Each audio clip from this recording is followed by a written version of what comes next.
And the first thing I want to get to is just how the 2025 Final Four did not disappoint. And I think there was a narrative throughout the NCAA tournament that this tournament lacked a little flavor, that this tournament was a little disappointing, that this tournament did not live up to the billing of what past NCAA tournaments have obviously come to the forefront with. And this is what I want to say to that. And I want to make sure that I hit this right off the top. I've been doing this now about 20 years. 20 years. I have never covered a Final Four with 3 games as good as the ones that we just saw in San Antonio. And now you start to dissect things a little bit more and you look at what happened game by game. Florida was trailing Auburn at the half on Saturday in the national semifinals. Florida won the game. Houston was down and in the depths of despair on Saturday against Duke, came back and had one of the most epic comebacks that we have seen in the history of the Final Four in the NCAA tournament.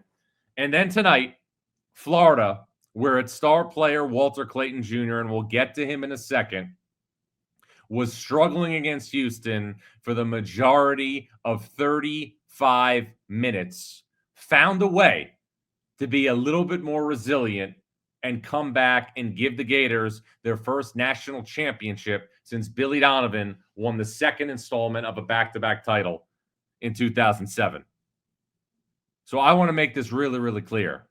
I have not seen in my lifetime a Final Four that was better in terms of the quality of the 3 games than the Final Four that we just witnessed. And that starts and obviously is directly related to the resiliency of the national champion Florida Gators. Against Texas Tech, Florida's down 10 points, came back and won the game.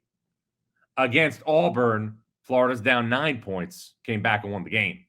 And then tonight, or last night, the wires are getting crossed right now as it's 12:28 a.m. in San Antonio. Houston, up 12 points, in control, relinquishes a lead, and Florida, who for all intents and purposes looked dead in the water again, came back and found a way to win the national championship. And that's going to bring me to my second part of my 3 big things. And that's Walter Clayton Jr., a player that shined brighter than any other guard in the NCAA tournament, was in a situation where he made the biggest plays for Florida to clinch a national title by not scoring. And on Saturday, when Florida beat Auburn to advance to the national title game, Walter Clayton Jr. was the elite of the elite on offense. His 34-point performance was the most points scored in a Final Four game since Danny Ferry scored 34 for Duke against Seton Hall in 1989. And then 2 days later, Walter Clayton Jr., who again struggled for the majority of the game and only finished with 11 points, 7 assists, and 5 rebounds, even though he was elite down the stretch. His biggest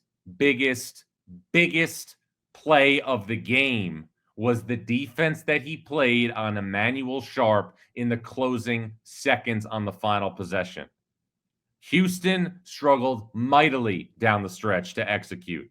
Houston struggled mightily down the stretch to get offense going when it mattered most. But Walter Clayton, a guy who, again, I had talked about all weekend as the guard who had made as many clutch shots for the first time in the NCAA tournament since we saw Shabazz Napier do it for UConn 11 years ago in 2014. His defining play in the NCAA tournament was not on offense.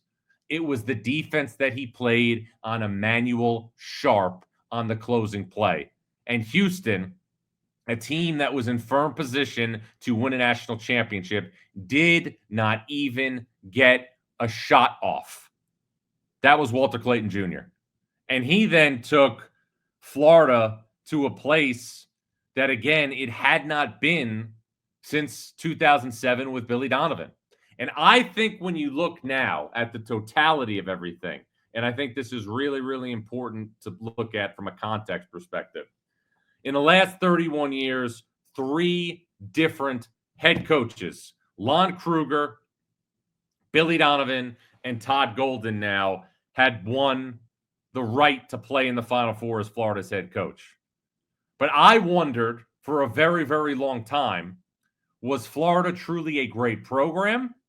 Or was Florida being led by a steward in Billy Donovan, who was a Hall of Fame coach and obviously an outlier? I know that they went in 94 under Lon Kruger, but I think things were different. Todd Golden answered that bell. Todd Golden is the guy that now puts Florida back in the blue blood conversation. And when you look at things now from a national championship perspective, with the victory tonight over Houston, Florida earned its third national championship. Villanova also has 3. These are the programs that have more than 3 national championships. Kansas has 4. Indiana has 5. Duke has 5. North Carolina and UConn have 6. Kentucky 8 and UCLA 11. Florida now, if it's not a blue blood, is pretty close. And because of Walter Clayton Jr., because of Todd Golden, we now have the Gators back on the stage as being recognized as one of the truly elite programs in college basketball. And here's the thing that mesmerizes me. Todd Golden, 39 years old, is the youngest head coach to win a national championship since Jim Valvano did it for NC State in 1983. And here's another thing that's incredible.